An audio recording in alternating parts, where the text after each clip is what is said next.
Hello everyone, my name is Betsy James and I've been homeschooling for a few years, and I know many of you are thinking about homeschooling for the first time this year because of COVID, or you are getting ready to start some higher grade levels and are interested in how other people are setting up their homeschool days. I've actually had a couple people ask me what our daily routine is, and so I just thought I would make a quick video about how I set up our daily schedule. I just want to say up front, there's lots of ways to homeschool.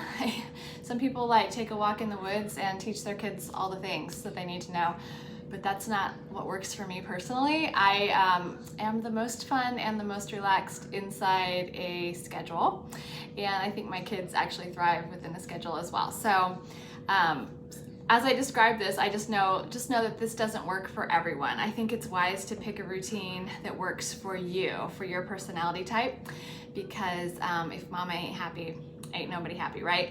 So some of you will think this feels a little extreme or a little like regimented, and others of you will probably feel like this is too loose, but this is what's been working for us for the past few years.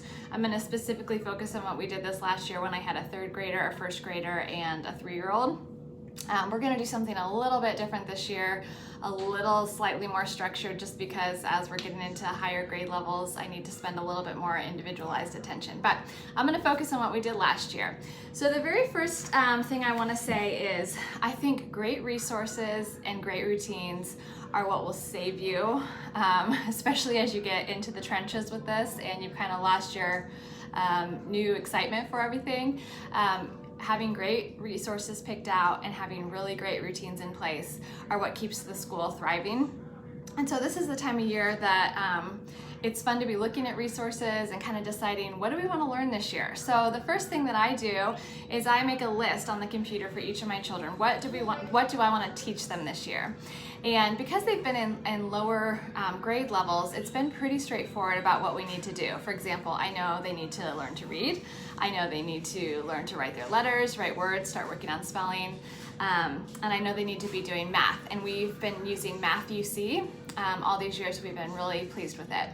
Apart from that, because they've only been in up through third grade so far, it's been pretty open about what else I want to teach. So I've kind of focused on what do I feel like teaching, because in these early grades, it's sort of an introduction to science, an introduction to history and geography and all of these other topics. So we've sort of focused on interest-led learning. What are they interested in? What do I love? What do I want to introduce? We've done some early American history, American geography. We've done music, poetry, tons of books, some introductory science stuff.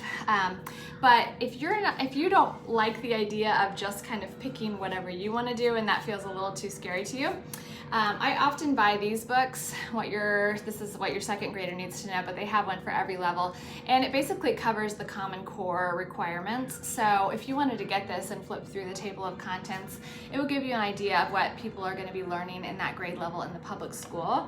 And you could use this as a textbook to just teach some of those topics, or it could just give you an idea, okay, well, they're going to be learning about space, this year, so maybe I will choose my own curriculum, but we'll cover the same topics. So that's just one option, but of course there's probably lists online or different teachers that you could ask, what are you going to be teaching your kids this year, and you could sort of base it around that. Because we've been teaching multiple ages, and I know many of you do that too, we've just been sort of, instead of trying to make it all grade specific, we've done family, like we do our history all together or our science all together. And so my third grader is learning the same thing, my first grader is learning. That's worked for us so far, but as I said, as we get into higher grades, that's going to look a little bit different. Okay, so once you have a list of all the things you want to teach that year, for example, I had things like, I want to teach my third grader cursive, I want to work on Spanish, we're going to be doing language lessons, like all the things. Just make a list of all the things, the requirements, and on any of the extra things that you're like, I want to make sure we do that this year.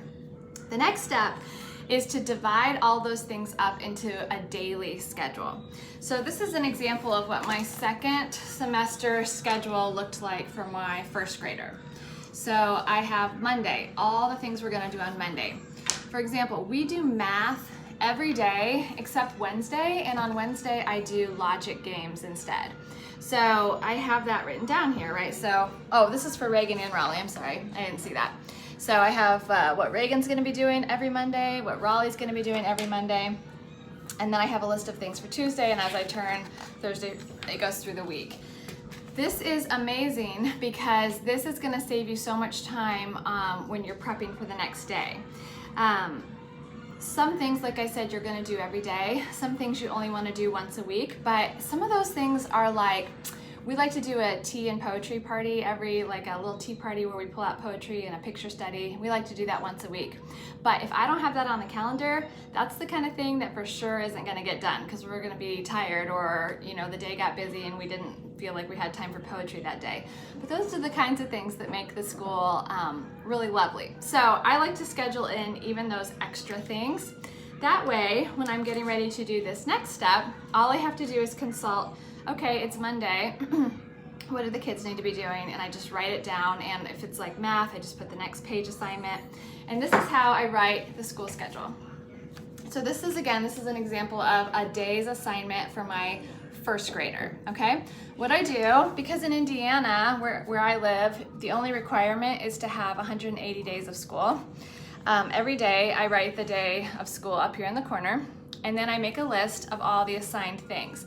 Again, this is coming from my pre-prepared list, but I do this every night and I just do the next days. I don't try to work too far ahead because what if the kids are sick, or what if we decide it's a beautiful day and we want to go to the zoo and we decide to do a field trip.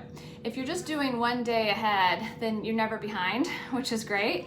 But having that kind of schedule to fall back on makes it so that you don't get too far off. So what I do, I don't know if you can see this, I write all the different things we're doing, and then I put a green line around any of the things that they can do on their own. So occasionally my sons will get up early. They'll hear my husband getting up for work and they're up even before me, and I'll come downstairs and they've already done 3 of their green assignment things because they just wanted to get a good start on the day. So that's amazing. Another thing is, like say I'm working with one child on math or writing or something, and I can't be doing everything at once. So I say, go do something green on your assignment. That means go do something you can do on your own. What's great about this is that it gives them a little bit of flexibility and a little bit of ownership and control over what they want to do next. So there's a few things, which I'm going to talk about next, that we do all together.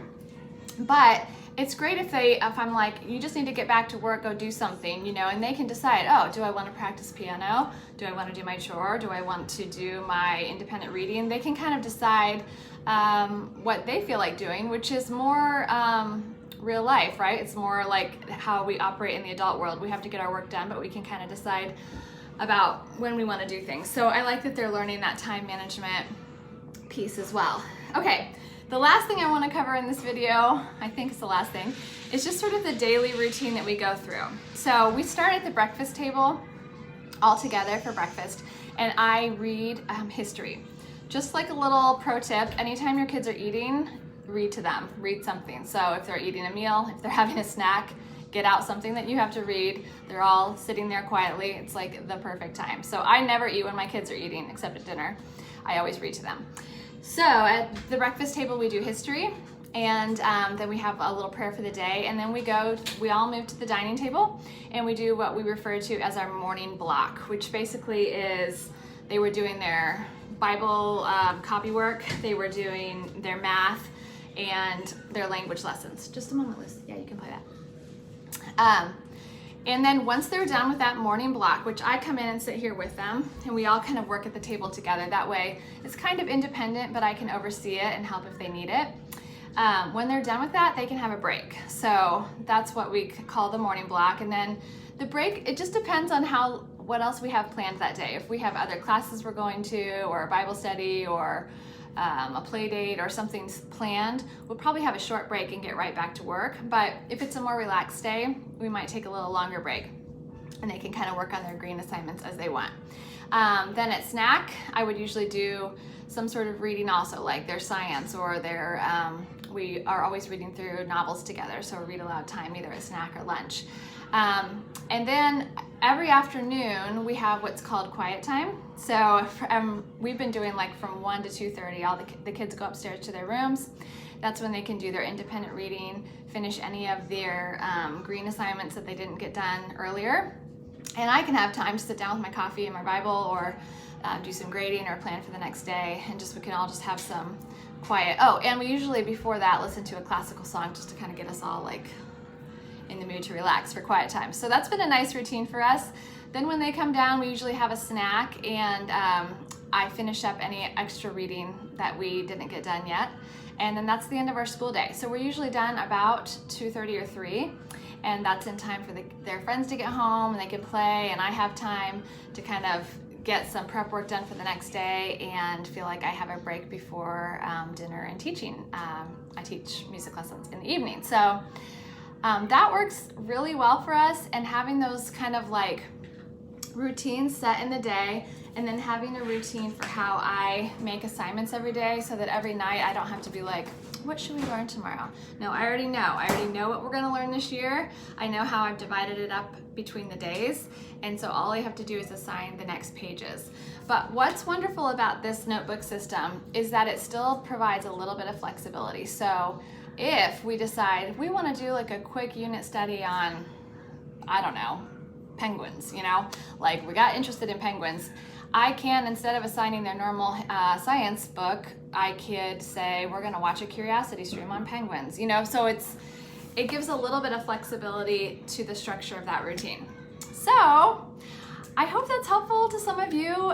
It's been working well for us. I love homeschooling. I love that it gives us so much time with our kids. There's so many things to teach kids beyond just what they need to learn academically. I love that when they're in the home, we can teach them how to take care of the home, and we can work on character and virtue and all sorts of wonderful things. So I would love to help you. If you have any extra questions, feel free to reach out.